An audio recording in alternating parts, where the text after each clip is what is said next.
नमस्कार प्रणाम। नमस्कार प्रणाम दोस्तों। सब भोजपुरी समाज के हमारे बहुत प्रणाम बा।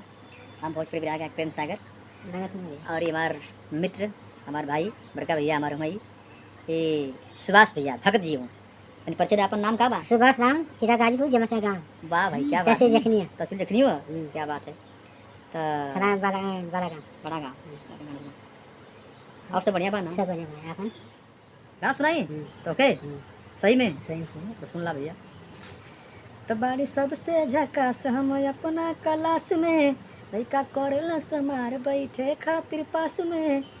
तो केहू करेला बड़ाई हम केने केने जाई केहू कहे अमर पाली केहू लुलिया हो बड़े लाल गले जाले चुलबुलिया हो बड़ी लाल गले जाले चुलबुलिया हो गोरी सा टिकट कुलिया पढ़े जब जाली सुकुलिया हो गोरी सा टिकट कुलिया हो गोरी सा टिकट कुलिया पढ़े जब जालू स्कूलिया हो गोरी सा टिकट कुलिया पढ़े जब जालू स्कूलिया।